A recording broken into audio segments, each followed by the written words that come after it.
हाथ में त्रिशूल, माथे पर त्रिपुंड, गले में फूलों की माला और चेहरे पर आत्मविश्वास। इस तस्वीर को देखकर कोई भी बता सकता है कि पीएम ने चुनावी शंखनाद कर दिया है। अयोध्या से शुरू हुआ पीएम मोदी का भक्ति रथ वाराणसी पहुंचा, जहां पीएम मोदी के अभिवादन के लिए काशी के लोग सड़कों पर नजर आए। ये भीड़ वाराणसी के लोगों की नहीं बल्कि मोदी के परिवार की है। इस भीड़ ने पीएम मोदी के आत्मविश्वास को दोगुना कर दिया। हम सब मोदी जी के परिवारी जन हैं, हम उनके परिवार के सदस्य हैं। पूरा देश है और काशी को तो खुद ही अपना परिवारवाद पर कड़ा प्रहार करते हुए माननीय मोदी जी अब पूरी काशीवासी को, पूरे भारतवासी को अपना परिवार मानते हैं और हम सभी पूरे काशीवासी मोदी के परिवार है। पीएम मोदी को वाराणसी संसदीय क्षेत्र से तीसरी बार भारतीय जनता पार्टी का उम्मीदवार बनाया गया। ऐसे में काशी के असली राजा यानी बाबा विश्वनाथ के दरबार में हाजिरी लगाना बहुत अहम हो जाता है। शिवरात्रि के ठीक एक दिन बाद वाराणसी पहुंचे पीएम मोदी शिव की भक्ति में रमे नजर आए। मोदी हाथ जोड़कर महादेव के दरबार में पहुंचे, जहां उन्होंने विधि विधान से रुद्राभिषेक किया। पीएम मोदी तीसरी बार वाराणसी से चुनाव लड़ेंगे। ऐसे में महादेव के साथ साथ जनता का आशीर्वाद जरूरी है। काशी में पीएम मोदी का भव्य रोड शो भी हुआ और इस रोड शो में भारी जनसैलाब देखने को मिला, जो बताने के लिए काफी है कि काशी के लोग पीएम के साथ।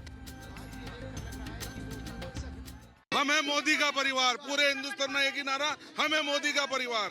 अब की बार 400 पार, अब की बार 400 पार, कोई नहीं है टक्कर में, क्यों पड़े हो चक्कर में। जहां विपक्ष अपमान वाली सियासत कर रहा है, तो है पीएम मोदी का परिवार उनके स्वागत में शहनाई बजा रहा है।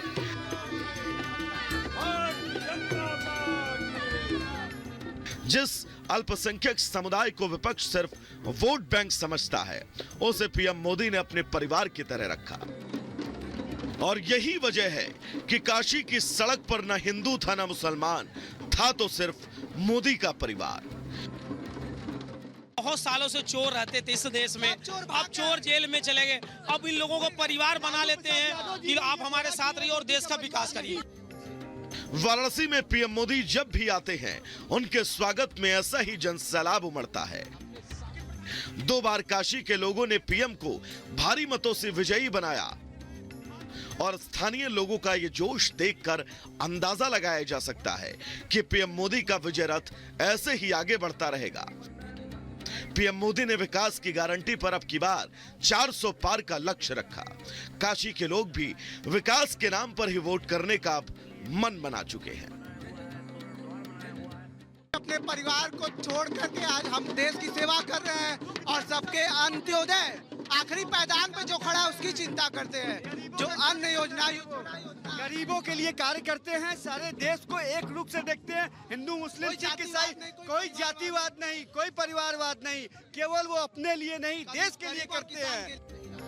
पीएम मोदी से पहले वाराणसी संसदीय सीट पर बीजेपी और कांग्रेस में कांटे की टक्कर होती थी, लेकिन जब से काशी में पीएम मोदी आए हैं, यहां मुकाबला एक तरफा हो गया।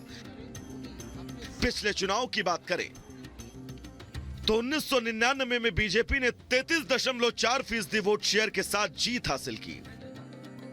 वहीं साल 2004 में कांग्रेस ने 32.6% वोट शेयर के साथ सीट पर कब्जा किया। साल 2009 में 30.5% वोट शेयर के साथ मुरली मनोहर जोशी ने जीत हासिल की, लेकिन 2014 में प्रधानमंत्री ने 56.4% वोट शेयर के साथ एक तरफा जीत दर्ज की और इस जीत का अंतर साल 2019 में बढ़कर 63.6% तक पहुंच गया।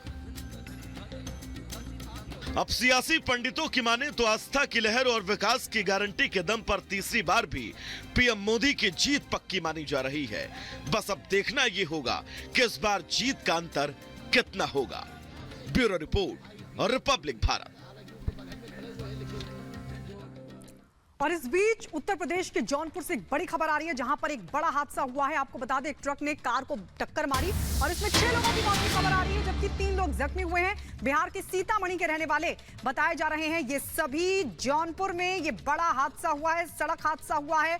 और आपको बता दें, ट्रक ने कार को टक्कर मारी है। कार सवार 6 लोगों की मौत की खबर आ रही है, 3 लोग जख्मी बताए जा रहे हैं। मरने वालों में बिहार के सीतामढ़ी के लोग शामिल थे। तो ये बड़ा हादसा जौनपुर में।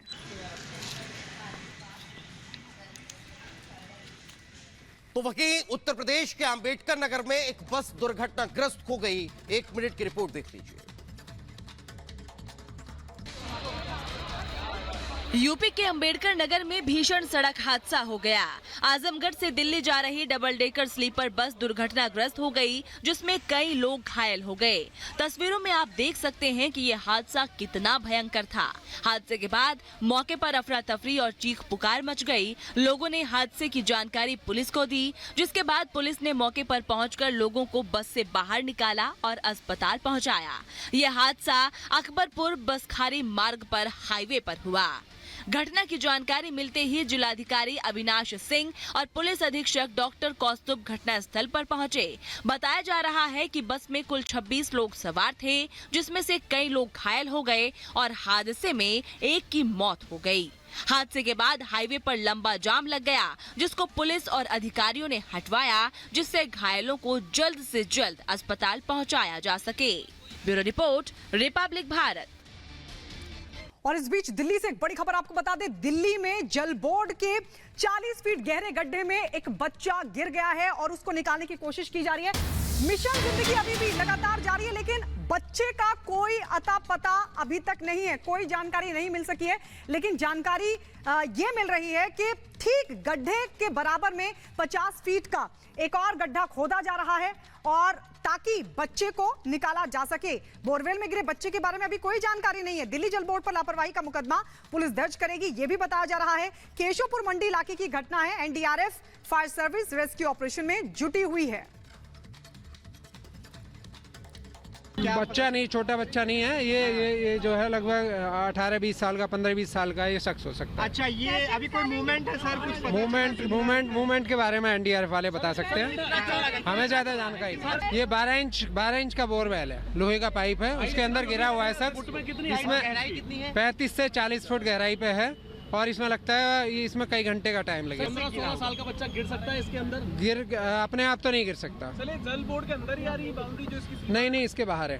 इसके बाहर क्या था? बंद था? इसके बारे में पता चला किस तरह? हाँ, बंद था। बोरवेल ये ओपन होगा। बोरवेल की कोठरी बनी हुई थी, पंप हाउस बना हुआ था और पंप हाउस में बोरवेल ये खुला हुआ है। फिलहाल इसके अंदर कैसे गया ये नहीं बताया जा सकता। जैसा आपको लग रहा है कि कोई अपने आप नहीं गिर सकता, ऐसा हो सकता है? सर ये तो पुलिस इन्वेस्टिगेशन के बाद पता ही लगेगा। दिल्ली जल बोर्ड की प्रॉपर्टी है या नहीं?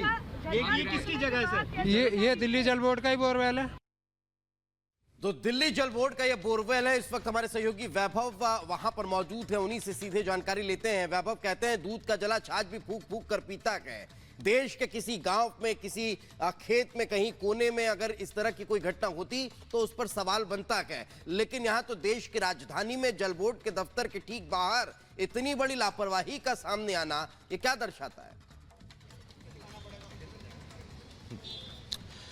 बिल्कुल, देखिए इन तमाम लापरवाहियों के बीच बात अगर दीपेश कोशिशों की करें तो फिलहाल आप देखिएगा यहाँ पर अब पोकलेन मशीन जो है वो इस वक्त पहुंची हुई है और पोकलेन मशीन के जरिए समानांतर जो है वो एक गड्ढा और खोदा जा रहा है। और बात आपने लापरवाही का क्या, तो दरअसल ये दिल्ली जल बोर्ड के इस दफ्तर के ठीक बाहर, यानी कि इस दिल्ली जल बोर्ड के दफ्तर के बाउंड्री वॉल के अंदर ही दरअसल ये जो है वो बोरवेल था।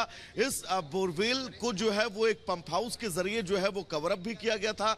उस पंप हाउस को फिलहाल जो है वो तोड़ दिया गया है। उस पंप हाउस को तोड़ने के बीच जैसा कि यहाँ पर मौजूद अग्निशमन के अधिकारी ने भी इस बात का जिक्र किया कि ये बच्चा यहाँ पर पहुंचा कैसे, रात के तकरीबन 1:30 बजे ये बच्चा यहाँ पर पहुंचा कैसे, वो गिरा या फिर उसे किसी ने गिराया है, ये भी एक जांच का विषय है।